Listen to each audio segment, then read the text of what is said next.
I hope Duke still works late shifts. I recall him being quite nocturnal when we were growing up. He works at the Blue Diamond Casino by the reservation, right? Oh, dude, that fucker working at a casino. Poor fucking casino goers. As far as I remember. He used to think that only native people could get jobs there. I know they try to keep it that way, but many of the locals in the res lack the skill sets and training for some of the jobs. Hence the outsourcing. I think Duke works, or at least worked, as a security technician. Huh. Guess I didn't know him that well. Me neither, but he was friends with my father. I can see Duke's house now. A large manufactured home that's raised up 3 feet off the ground. I think Flynn told me once they made him raise it up since it's set in the flood zone for the nearby wash. Said wash pretty much never had water in it except for one particular monsoon season when a flash flood sent white water currents down it. It all drains out into Lake Emma. It's difficult to see in the dark, but the house looks to be in a bit of a sorry state. The yard is overgrown with tall weeds, and there's a bunch of stripped bicycle parts and other electronic components strewn about. Jenna sees it too and lets out an audible hum as if acknowledging some confirmed suspicion. I'm about to ask her what's up when she speaks again. You know, my grandma never left the reservation, no matter how bad it got down there. I used to visit her a lot before she got sick. Oh? There's something about the tone in her voice that makes me think I should stop walking. Turn to focus on her. I don't believe any of you guys ever met her. She's probably the most down-to-earth member of my family. Despite genuinely believing in a lot of the old spiritual aspects of the Meseta culture, like rain dances, Jenna gives me a look that makes me immediately regret speaking, my tail curling instinctively. You're thinking of the Pascawa tribe. They're the ones that did the dancing around the bonfire bit that gets attributed to every native culture for some reason. Right, my bad. Give her a little thumbs up of understanding. I must look especially scorned because Jenna begins to snicker a little. She reaches over, pushes my thumb down, and squeezing my fist. Her grasp is incredibly soft. I feel myself longing for it again as she lets go. Hey, you're a college-educated journalist now. You can't get away with the cute ignorance anymore. I've got one more year left of that, actually, I say with a faux defensive tone. I guess I should hold on to staying cute as long as I can. Oh, that's easy, Chase. All you have to do is lose the goatee. Hey, come on. I reach up and grab my dyed piece of facial scruff, and a bubbled sense of self-consciousness burns in my cheeks. Jenna laughs some more. I'm just kidding. I know Leo isn't a fan of it, though. He told me as much. Let out a bit of a defeated noise for some reason. That also kind of stings. Jenna waves dismissively, trying to get back to what she was saying. She seems serious about getting what she has to say off her chest. Anyway, Grandma had all this ham radio equipment in her house. She started collecting it after Grandpa died, which was long before I was born. She was really into technology and broadcasting, which admittedly was an oddball contrast from a more spiritual tradition-based outlook on life. She crossed her arms, taking a glance inside an old parked pickup truck that's missing its plates on the side of the road. I shine my phone's flashlight inside, but there's just a bunch of bags and what looks like farming stuff, mainly fertilizer. I remember thinking it was neat. She used to sit on her porch with her quilting gear and talk on the radio to passing truckers. Wow, really? I start to picture an old native woman who looks like Jenna, knitting needles, I imagine, in one paw and a radio speaker in the other. Yeah, her radio had some pretty good range. She did this for years. Got kind of a reputation because of it. Sweetheart of Echo Valley, or something along those lines. Oh, she was like flirting with him? Jenna smirked, slightly shrugging her shoulders. Well, I suppose there was probably some of that. I remember Adam mentioning that sometimes she would find flowers in her post box, sometimes even letters. Grandma was pretty shy, actually, and didn't like how she looked. When she was born, her ears and part of her scalp were malformed. It was at some underfunded tribal clinic up north, so they weren't equipped to fix it. Didn't get the money for it later in life either. She brings her paws up to her own ears, running her fingers down them with the base of her head fur. She always wanted to wear these big sun hats whenever she went somewhere, like she didn't feel good when she was being seen. But over the radio, she would mainly just talk to these truck drivers, ask about their day, about things that made them happy. I remember hearing about this one particular time when she talked with a truck driver who had recently lost his wife in an accident. Naturally, he was very upset and was considering whether life was worth living anymore. So, Grandma told him to pull over and come visit her. He was reluctant at first, but he did. Grandma got together all the other old neighbor ladies and rolled out this big old grill from the 60s. They baked a bunch of fry bread and cooked up a ton of tacos. She even went out and personally got the ingredients to make some homemade cookies, since he mentioned he liked those over the radio. When he got there, she taught him how to make all the food himself. She was worried without a wife he wouldn't know how to cook something decent on his own. She also went around and introduced him to everyone, treated him like a guest of honor. He was like this little rat guy, really meek. At first he was worried when he was being awkward and was out of place, but they talked for hours and hours, way into the night. His wife and him had been together for 18 years, and she was an art teacher at an elementary school in Two Canyons. So before he left, she and him made a sand painting. A sand painting?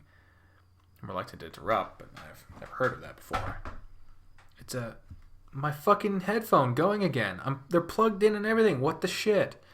It's a painting in sand, usually done with pigments. What's interesting is they're not really art objects. They're for helping people heal, to become better. Once painted, the person who needs the healing would sit in the center of the painting. The energy and goodwill that was put into the painting was to help the person in need, healing spirits and that sort of thing. I know nowadays you mainly see them framed up on roadside craft sales, but that's what they were originally for. So, Jenna trails off and I look away as she clears her throat. She takes a slow breath and takes her just a second to continue. My parents weren't there at Grandma's funeral. Wow, okay. It was at some public meeting building out in Peyton for some reason. For my family, it was just Adam and I. Adam? Really? Yes. This was a long while ago before he started changing. We were nearly a third of the way through the service when the rat guy shows up, and I have to ask Adam who he is. The only people there up to that point were us foxes.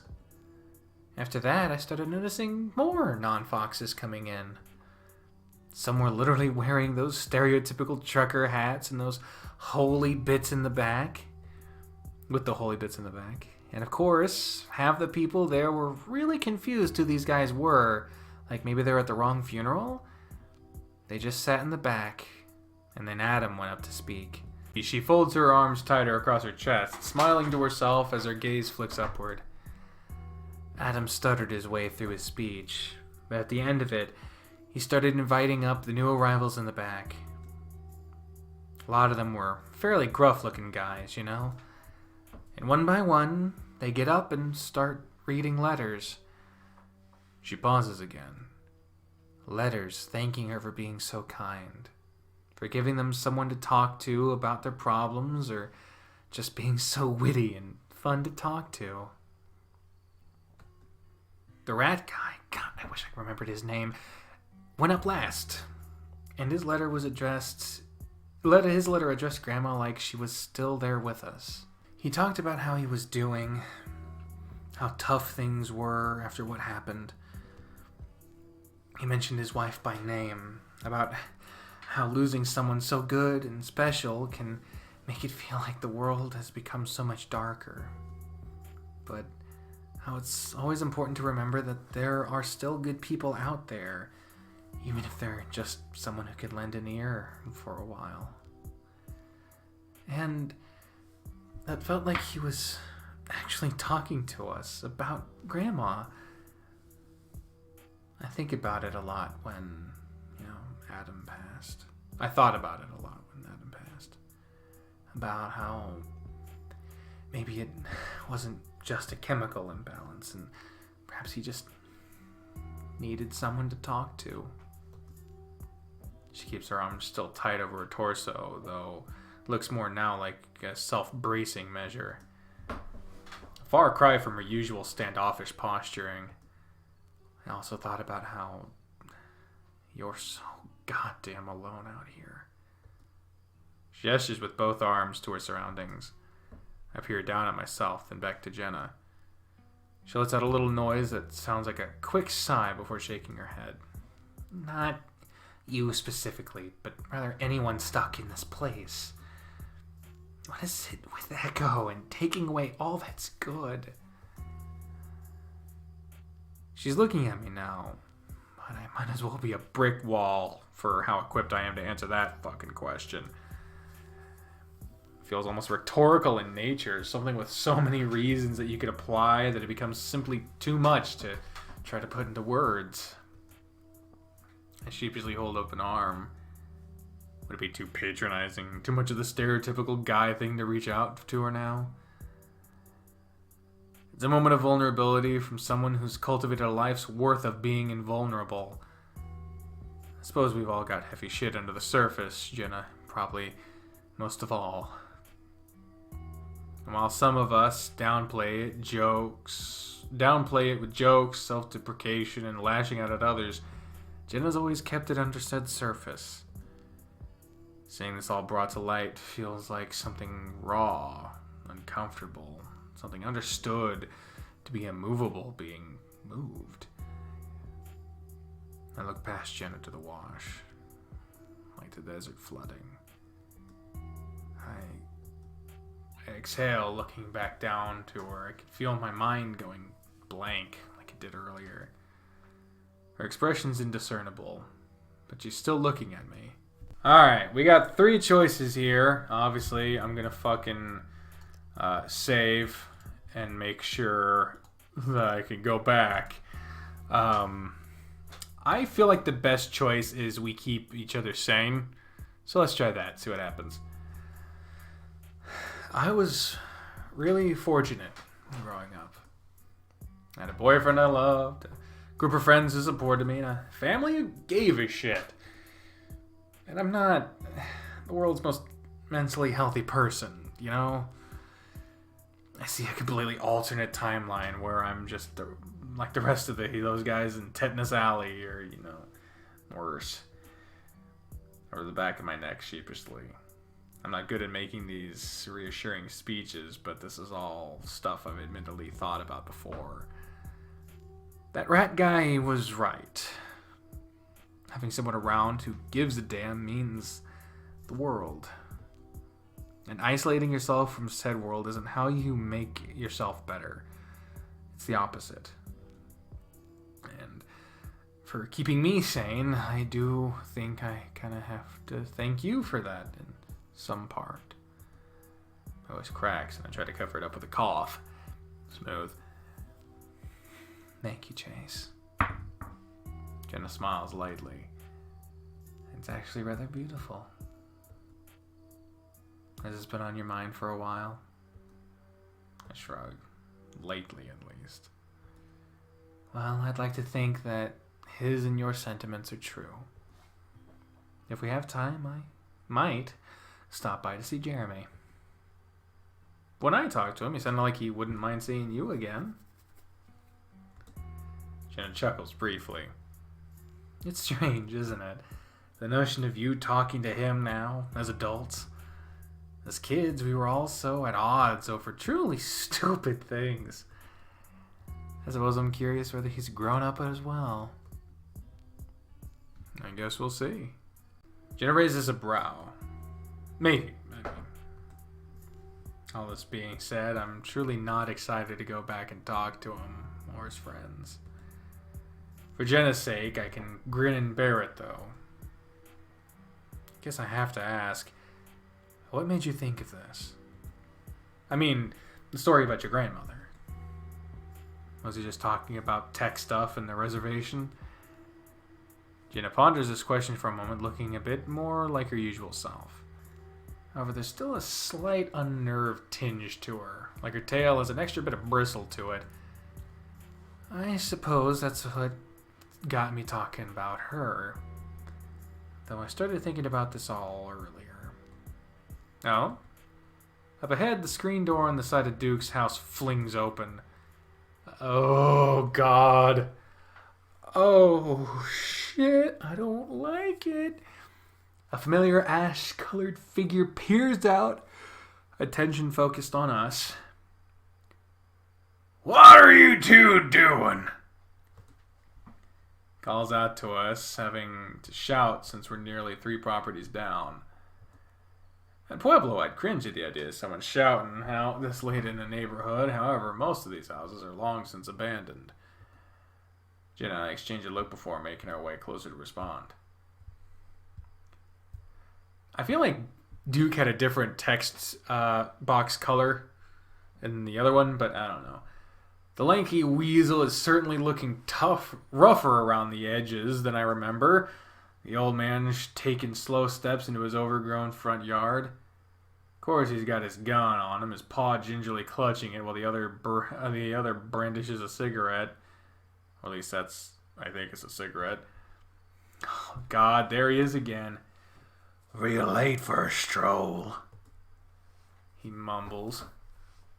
Jesus, Jenna, you're so short. Why you gotta be so short, Jenna, huh? Why you gotta be so short? Duke? Hi, good morning. It's Jenna. Is that Chase with you? All to my paw and wave. Hi. It is. Duke takes a drag from his fat cigarette, and I see some embers fling about as he taps the end. In my mind, I imagine one of those little specks of fire catching on the untrimmed grass beneath, setting everything ablaze. I knew it. What Leo's been saying is true. He was seeing shit as well. Confronted him about it, and he got a wild look in his eyes. Pushed me to the dirt. But here you are in the flesh and talking this time. I give him a befuddled look. See, we know, as me as a player and you as someone who's preferably watched the entire series up until this point, we know he's been seeing shit. You know, the shadow figure of us.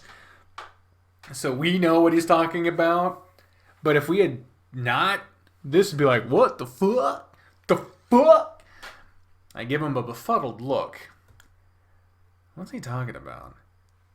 Well, Leo's going through a bit of a rough time. That's certainly no excuse for the violence he imposed against you. However, we did see you at Carl's house, and you might have heard that he's gone missing. What good timing for your arrival then, Jasmine. It's Jenna now, but that's beside the point. His bloodshot eyes shift from me to her, and that makes me even more uneasy. Have you seen Carl since last night? Dude clicks his tongue, shaking his head more times than he really needs to. I don't think you're investigating the right mystery here. Jen raises an eyebrow. He points a swollen pink finger in my direction, still looking at Jenna. The real question is, Why's your friend here been snooping around our houses here for the past month?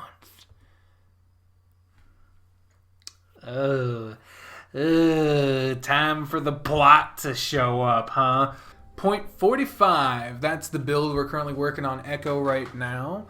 So that's the dealio, bro. On the next one, all the other routes are pretty much done unless they introduce an alternate ending to any of them, which they... I don't know. I don't fucking know. So we'll see. But either way... Oh, fuck. Either way, I think I've just about recorded enough for today. I did all of the Adastra, updated a couple episodes of Guitar Shoujo, then I did all the fucking updates for this. I've been recording for a good 3 hours now. That's more than usual, but I hadn't done it in like a week or two, so I think that's about good. If things go either really good or really bad here soon, I'll have a lot of time to record, but I don't know what's gonna happen. Really wish I did, but that would kind of defeat the purpose of time, wouldn't it? It's just so frustrating. Anyway, thank you all very much for watching this episode of Echo. On the next one, we will continue with the Jenna route, unless alternate endings show up or anything like that. But until then, ladies and gentlemen, I've been trained unprofessional. You are not. And I will see you on the next